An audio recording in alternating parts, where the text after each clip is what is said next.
Hello my dear students, कैसे हैं आप सब। उम्मीद करती हूँ आप सब अच्छे होंगे। मैं आरती आपका स्वागत करती हूँ आर्जीन एजुकेशन वर्ल्ड पे। स्टूडेंट्स, हम कर रहे हैं chapter 4 methods of calculating national income और आज हम डिस्कस करने जा रहे हैं इस चैप्टर का पार्ट 4।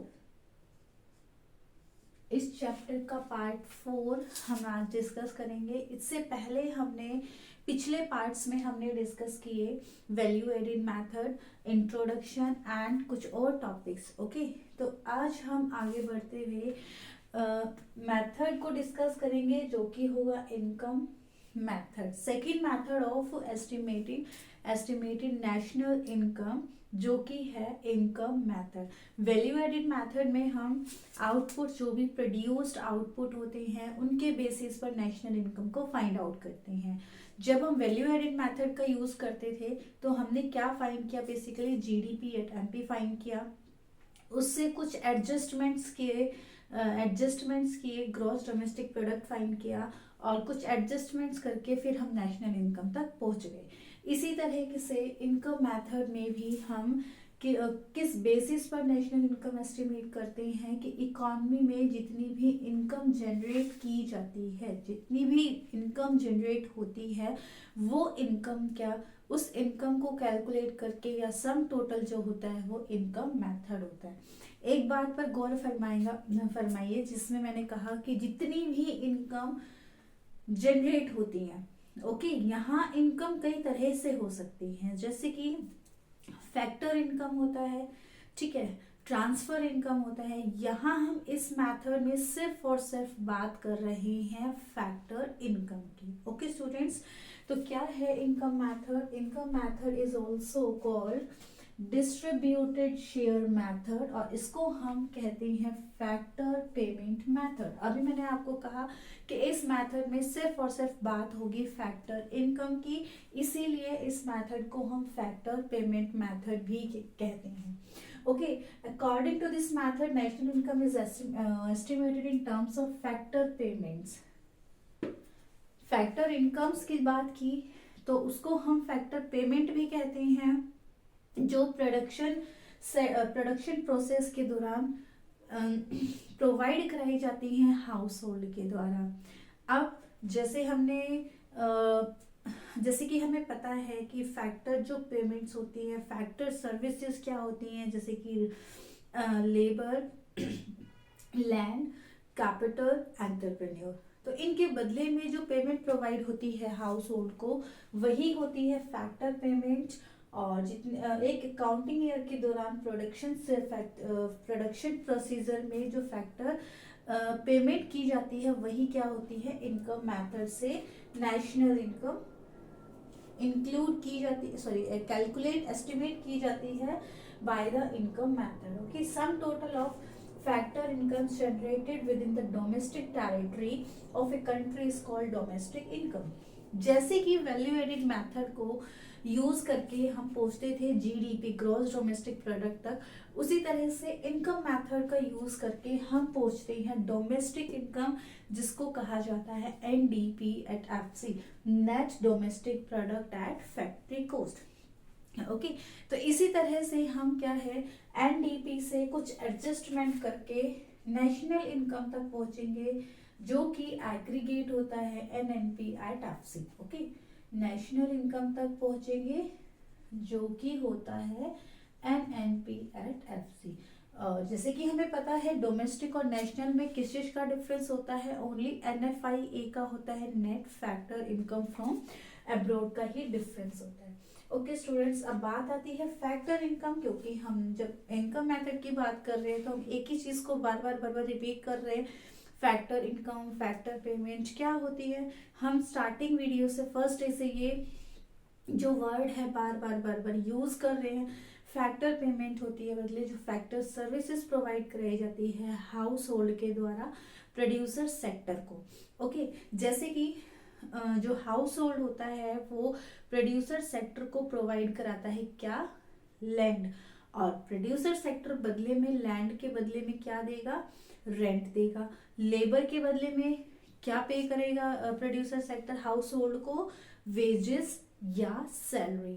कैपिटल के बदले में प्रोड्यूसर सेक्टर क्या प्रोवाइड कराएगा, क्या पे करेगा, वो करेगा इंटरेस्ट, ओके। और एंटरप्रेन्योर के बदले में प्रोड्यूसर सेक्टर पे करेगा प्रॉफिट। ओके स्टूडेंट्स, ये थे हमारे factor income. A factor income refers to income earned by a person as a reward for rendering his factor services. It may be in the form of wages, salary for labor, rent for land, interest for capital, profit for entrepreneurship। Okay अब क्या बात आती है कि कुछ income, जैसे कि starting में ही मैंने कहा कि इनकम कई तरह की होती है। ये तो फैक्टर इनकम थी जो भी हमने डिस्कस की कि भाई बदले में यहाँ क्या है, फ्लो हो रहा है, मतलब कि यहाँ प्रोवाइड कराई जा रही है फैक्टर सर्विस, बदले में फैक्टर पेमेंट की जा रही है। लेकिन कुछ इनकम ऐसी होती है जिनके बदले में कोई कुछ प्रोवाइड नहीं कराया जाता, वो वन वे ट्रांजेक्शन होती है, वन वे पेमेंट होती है। जैसे कि किसी को डोनेट करना है, डोनेशन, डोनेशन क्या है, ट्रांसफर पेमेंट है, ट्रांसफर इनकम है, ओके। जैसे कि चैरिटी, जैसे कि हमने किसी की हेल्प की, तो हेल्प की मतलब बदले में यहाँ कोई किसी भी चीज का क्या नहीं हो रहा, फ्लो नहीं हो रहा है, ओके। फ्लो नहीं हो रहा है तो ये वन वे ट्रांजेक्शन है, तो ट्रांसफर इनकम को हम अनअर्न्ड इनकम भी कहते हैं। ट्रांसफर इनकम को हम क्या कहते हैं, अनअर्न्ड इनकम। और फैक्टर इनकम को हम क्या कहेंगे, अर्न इनकम, क्योंकि ये किसका पार्ट है, ये सर्कुलर फ्लो का पार्ट है, ओके। अब टाइप्स ऑफ फैक्टर इनकम, अब हम फैक्टर इनकम की बात कर रहे हैं कि क्या होगा। देखो wages and salary, wages and salary हम किसको प्रोवाइड कराते हैं, एम्प्लॉइज को प्रोवाइड कराते हैं बदले में लेबर के। तो यहाँ क्या है, हम एक हेडिंग्स बना लेते हैं, हम यहाँ कुछ हेडिंग्स बनाएंगे टाइप्स ऑफ फैक्टर इनकम की, जिसको तुम्हें समझने में, आप सबको समझने में क्या होगा, आसानी होगी। तो सबसे पहला हेड क्या है, कंपनसेशन ऑफ एम्प्लॉय, जिसको शॉर्ट फॉर्म में COE ही याद करेंगे, ठीक है, निमोनिक याद करेंगे, COE, compensation of employees, okay.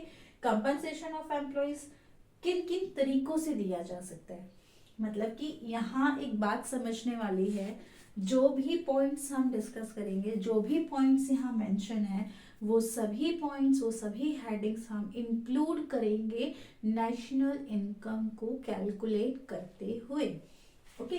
COE के अंडर आते हैं वेजेस एंड सैलरी। जब लेबर को वेजेस एंड सैलरी कैश में प्रोवाइड कराई जाती है, तो वो सैलरी क्या ऐड होगी, COE में, okay. Payment in kind, employees contribution to social security. तो ये कुछ हेडिंग्स हैं जो कि इंक्लूड होगी कंपनसेशन ऑफ एम्प्लॉइज में। नेक्स्ट है ऑपरेटिंग सरप्लस। ऑपरेटिंग सरप्लस क्या होता है बच्चे, कि भाई लेबर के अलावा जो इनकम रह जाती है भाई, जो हमें प्रॉपर्टी से मिलती है, ओके, जो हमें प्रॉपर्टी से मिलती है, वो इनकम क्या होती है, ऑपरेटिंग सरप्लस हेडिंग के अंडर इंक्लूड की जाती है। मतलब कि जो भी इनकम हमें प्रॉपर्टी या एंटरप्रेन्योर से मिलती है, वो इनकम कहाँ इंक्लूड होगी, कौन सी हेडिंग में इंक्लूड होगी, ऑपरेटिंग सरप्लस। इसको आप OS as a mnemonic OS ही याद करोगे, ओके, OS याद करोगे, ऑपरेटिंग सरप्लस। यहाँ इंक्लूड किए जाते हैं rent, interest and profit, okay students.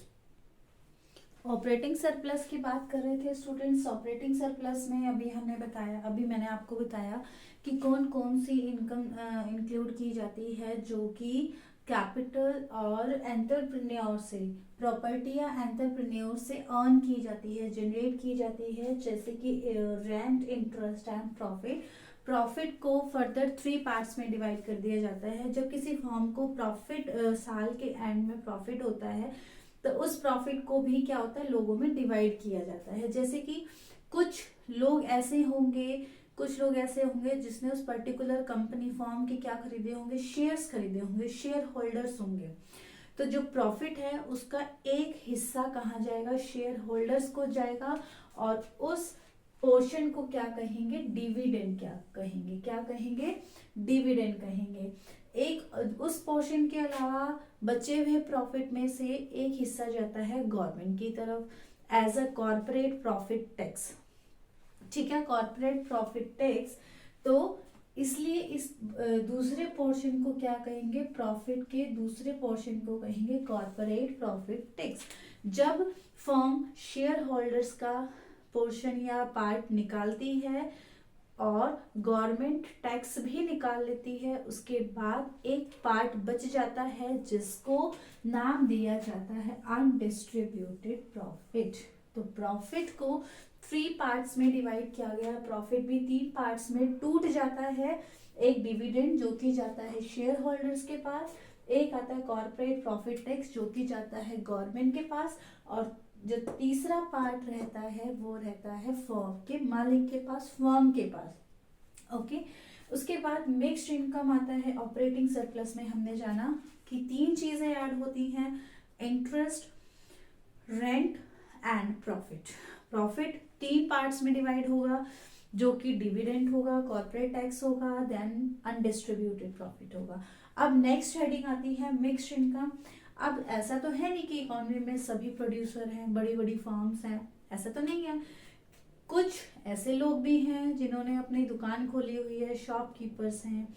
कुछ ऐसे भी हैं जो खुद की ही फैक्टर सर्विसेज यूज करते हैं, जैसे कि खुद ही अपनी दुकान पे बैठ जाते हैं, खुद ही मजदूरी करते हैं, ठीक है, और कैपिटल भी खुद की ही लगाते हैं। तो उन सब की जो इनकम होती है किस हेडिंग में इंक्लूड की जाती है, मिक्स्ड इनकम में। ओके स्टूडेंट्स, तो क्या था इस मेथड के दौरान, हमने इस मेथड का यूज करके हमने क्या फाइंड आउट किया, एनडीपी एट एफसी।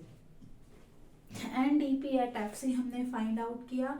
और एनडीपी एट एफसी को ब्रीफली अगर हम एक नाम देना चाहे, एक नाम होता है, वो होता है डोमेस्टिक इनकम। जो होता है कि भी एक डोमेस्टिक इनकम का क्या मतलब होता है कि भी एक फैक्टर इनकम्स, वो सभी फैक्टर इनकम्स होती हैं जो जनरेट की जाती हैं एक डोमेस्टिक टेरिटरी में और एक अकाउंटिंग ईयर के दौरान। ओके स्टूडेंट्स, ये होता है एनडीपी एट एफसी। जब हम इनकम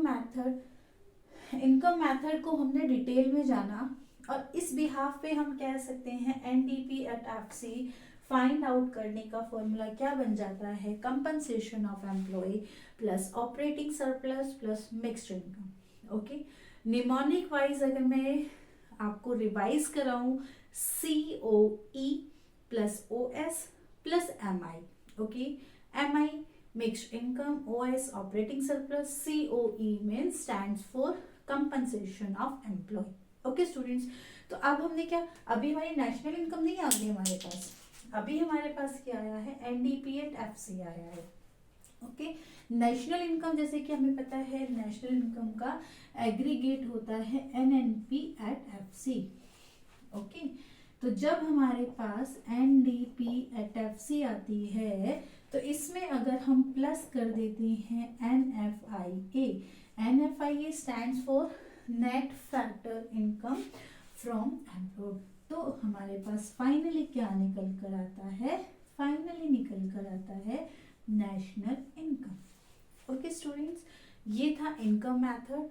नेक्स्ट वीडियो में, नेक्स्ट पार्ट में हम डिस्कस करेंगे precautions of income method and कुछ न्यूमेरिकल्स। ओके स्टूडेंट्स, तब तक के लिए बाय बाय, टेक केयर।